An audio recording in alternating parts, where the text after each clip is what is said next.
पिताजी गुजर चुके हैं। तीनों भाई का विवाह भी हो गया। आज तीनों भाई पिता की संपत्ति का बंटवारा कर रहे हैं। आहा, देखो भाई, मैं सबसे बड़ा हूँ, इसलिए मैं बंटवारे का काम करूँगा। बोलो, तुम लोगों को मंजूर है?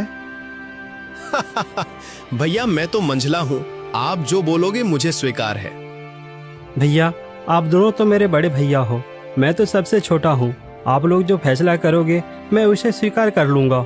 पिता के जाने के बाद आप दोनों को मैं पिता स्वरूप मानता हूँ। तो फिर ठीक है, सबसे पहले हम खेतों का बंटवारा करते हैं। देखो भाई, हमारे पास 2 खेत हैं और एक मेड़ है। हम लोग 3 भाई हैं, इसलिए 2 खेत में से एक मैं और एक मंझला लल्लन का होगा और बचा मेड़ छोटा भाई यानी कि भोले का होगा। अरे वाह, बहुत अच्छा निर्णय है भैया, मुझे मंजूर है। कहो भोला, तुम तो चुप हो गए, क्या तुम्हें मंजूर नहीं? नहीं नहीं भैया, आप जो कहेंगे वह मुझे मंजूर है। अच्छा तो ठीक है, अब बारी आती है हमारे पिताजी द्वारा लगाए गए आम के पेड़ का। चलो अब आम पेड़ के पास चलते हैं। अब तीनों भाई आम पेड़ के पास आते हैं। आम के पेड़ में 2 डाली है। दोनों डालियों में आम के फल लदे हुए हैं। देखो भाई, ये है आम का पेड़। अब इसका बंटवारा भी कर लेते हैं। देखो, इसमें 2 डाली है और एक जड़ है। इन 2 डाली में से एक डाली मेरा होगा और एक लल्लन का होगा और जड़ भोला का होगा। बहुत अच्छा भैया, ये फैसला भी मुझे मंजूर है।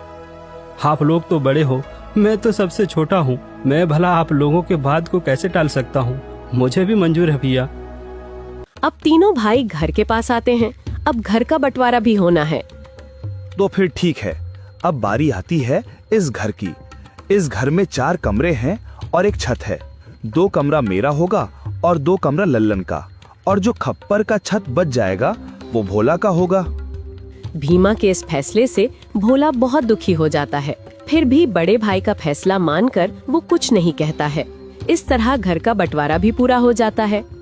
अरे भैया, खेत, पेड़ और घर के बाद और एक जरूरी चीज तो आप भूल ही गए। अरे लल्लन, वो क्या जरूरी चीज है जो मैं भूल गया हूँ? क्या तुम मुझे याद दिला सकते हो? भैया, पिताजी ने हम तीनों भाइयों के लिए कुछ रुपए पैसे भी तो छोड़ गए हैं, आप उसे कैसे भूल सकते हो? अरे हाँ, याद आया, जरा रुको, मैं अभी लेकर आता हूँ। बड़ा भाई भीमा घर के अंदर से एक मटका लेकर आता है जिसमें कई सिक्के भरे थे और उनमें से कुछ पुराने जमाने के सिक्के भी थे। देखो भाइयों, इसमें से 2 प्रकार के सिक्के हैं। एक जो अभी वर्तमान में चल रही हैं, वहीं दूसरा जो हमारे दादा के दादा के दादा जमाने के हैं, यानी कि बहुत पुराने जमाने के सिक्के हैं, जो कि कुछ अजीब धातुओं के साथ बनाया गया है। तो भैया, अब इन सिक्कों का कैसे बंटवारा करोगे आप?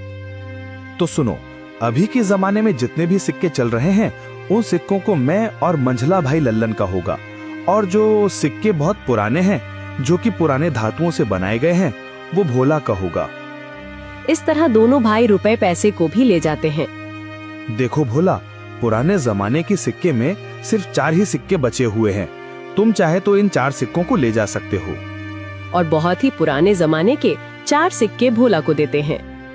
भैया, आप दोनों तो सारे रुपये पैसे ले लिए। अगर मेरे तकदीर में ये सिर्फ 4 रुपया ही लिखा है तो मैं उसे स्वीकार करता हूँ। भोला अपने हिस्से के 4 सिक्कों को लेकर घर के अंदर जा ही रहा था कि तभी बड़ा भाई रोककर कहता है, अरे भोला, तू पगला गया है क्या? तूने सुना नहीं? बंटवारा हो गया है। अब इस घर में हम रहेंगे। तुम्हारा हिस्सा तो छत में है। तुमको तो बंटवारा छत में दिया गया है। अब तुम उस खप्पर छत में जाकर रह सकते हो। इस घर के अंदर अब तुम नहीं रह सकते। अब ये घर हम दोनों का हुआ। भैया, आप ही कैसी बातें कर रहे हो? मैं कहाँ जाऊंगा? मेरा तो अभी अभी शादी हुआ है। मैं कहाँ रहूंगा भैया? अरे भोला भाई, ये तो तुम्हें पहले सोचना था ना, जब बंटवारा चल रहा था। अब पछताए क्या करें जब चिड़िया चुग गई खेत। दोनों भाई ने भोला और उसकी पत्नी को घर से धक्के मारकर बाहर कर दिया।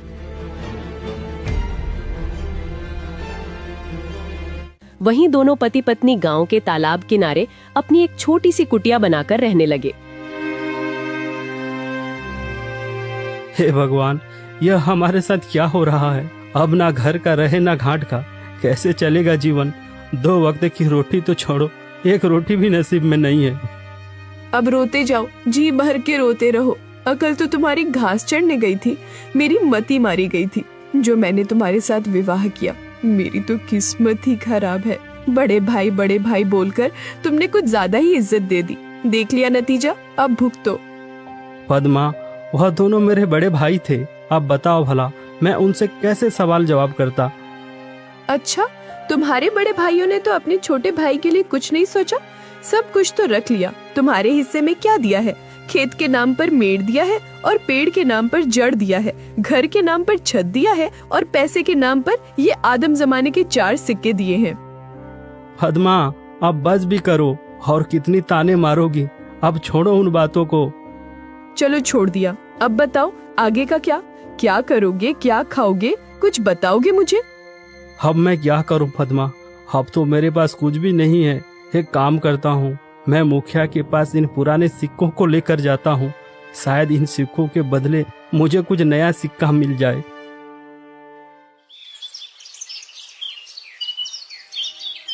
भोला बड़ी उम्मीदें के साथ उन 4 सिक्कों को लेकर मुखिया के पास जाता है।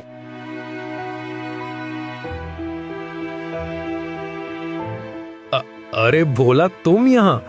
बताओ कैसे आना हुआ? मुखिया जी, मेरे पास यह सिर्फ 4 सिक्के ही हैं। क्या आप इन सिक्के के बदले मुझे कुछ नए सिक्के दे सकते हैं? अरे भोला, ये सिक्के बेकार हैं। अब ये चलन में नहीं रहा। भला तुम्हें इन सिक्कों के बदले कौन पैसे देगा? सच में तुम बहुत भोला हो।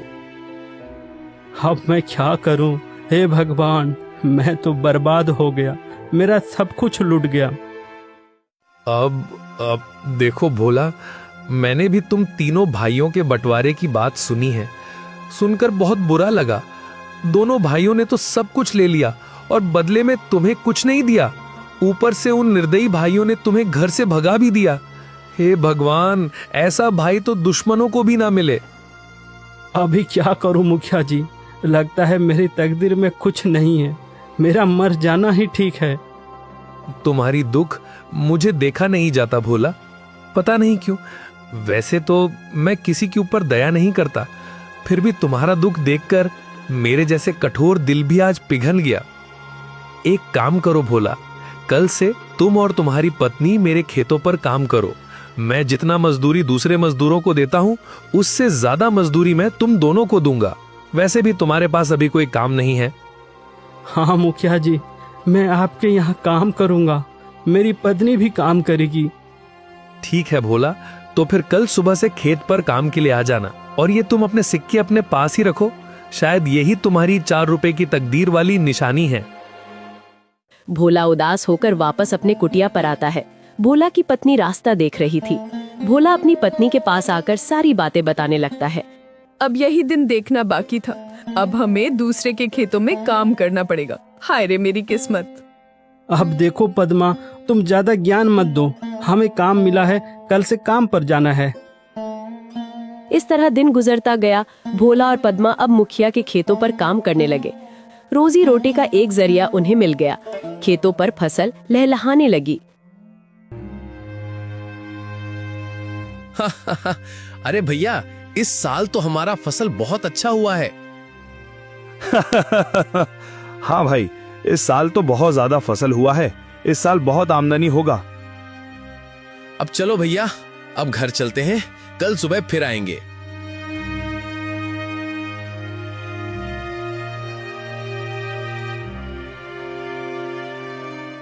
अरे पद्मा, देखो सुबह से दोपहर हो गया है। खाने का वक्त आ गया है। चलो कुछ खा लेते हैं। वैसे आज खाने में क्या है पद्मा? घर में जो भी थी रूखी सूखी सब ले आई हूँ, जाकर ठूसो। थके हारे भोला और पद्मा दोनों खेत के एक किनारे में बैठकर खाना खाने लगते हैं। अरे पद्मा, क्या हुआ? तुम अचानक खाना क्यों बंद कर दी? नहीं नहीं, कुछ नहीं। मैं तो बस ऐसे ही कुछ सोच रही थी। क्यों पद्मा, क्या हुआ? बताओ भी। देखो ना, हम कितना काम करते हैं सुबह से लेकर शाम तक। ऐसा कब तक चलेगा? क्या तुम्हें नहीं लगता कि हमारा कोई संतान भी हो जो बुढ़ापे में हमारा सहारा हो? हाँ पद्मा, बार बार मैं भी यही सोचता हूँ, पर क्या करें, यह सब हमारे हाथ में नहीं, यह तो ऊपर वालों के हाथ में है। पता नहीं किस जन्म की सजा भुगत रही हूँ। भगवान ने तो हमसे मुंह मोड़ लिया है। बेघर होकर हम भटक रहे हैं। हमारे भाग्य में कुछ नहीं, न कोई संतान, न कोई जमीन जायदाद। हाँ पद्मा, अब तो भगवान पर भी भरोसा उठने लगा है। भोला और पद्मा दोनों बातें कर ही रहे थे कि तभी वहाँ अचानक एक चिड़िया आकर बैठ जाती है। अरे अरे, ये देखो तो, यह तो एक चिड़िया है, हमारे पास ही आकर बैठ गई। लगता है इसे भूख लगी है, हमें इसे कुछ खाने को देना चाहिए। हाँ पद्मा, तुम इसे कुछ खिला दो, शायद भूख के मारे यहाँ आ गया होगा। पद्मा ने उस चिड़िया को कुछ चावल देती है। चिड़िया कुछ देर पद्मा को देखती रहती है, फिर चिड़िया उस चावल को खाकर उड़ जाती है। अब चलो पद्मा, घर चलते हैं, शाम भी हो रहा है। भोला और पद्मा दोनों खेतों पर काम करने के बाद अपना कुटिया पर चले जाते हैं।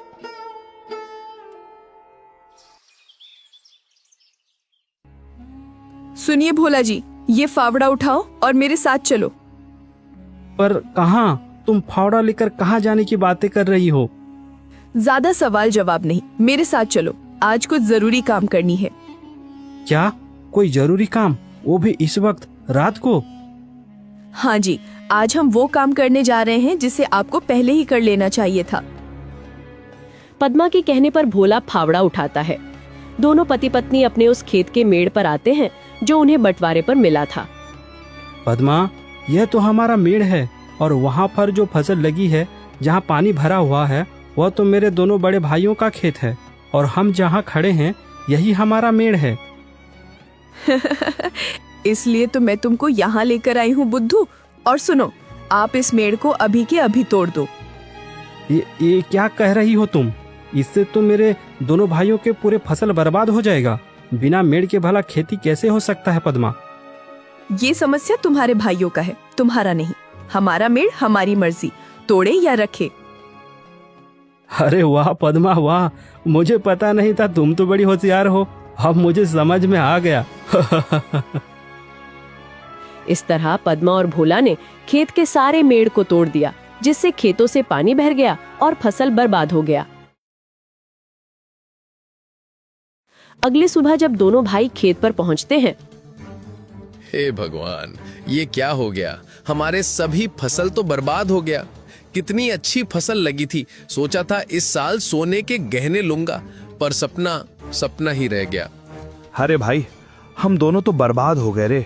कितनी अच्छी फसल लगी थी, अब बिना पानी से सब सूख गया। भला अब फसल कैसे होगी? अरे भैया, वो देखो, खेत का मेड़ को किसी ने तोड़ दिया है। जब मेड़ ही नहीं है तो खेत में पानी कहाँ रहेगा और हम सिंचाई कैसे करेंगे? जरूर ये काम भोला का होगा, जरूर उसने होशियारी की होगी। भीमा और लल्लन दोनों रोते हुए घर को आते हैं। घर आकर अपनी पत्नियों को सारी कहानी बताने लगते हैं। अरे ये क्या हो गया? देखो जी, मेरी बात सुनो। अगर फसल बर्बाद हो गया है तो कोई बात नहीं, हमारा आम का पेड़ तो है। हाँ, तुमने बिल्कुल सही कहा, पर अभी आम पकने को कम से कम 12 से 15 दिन और लगेगा। हाँ भैया, जब आम पक जाएंगे तो हम उसे बाजार ले जाकर अच्छे पैसे कमा सकते हैं। हाँ लल्लन, तुम बिल्कुल ठीक कह रहे हो। अब यही एक रास्ता बचा है, वरना हम सब भूखे मर जाएंगे।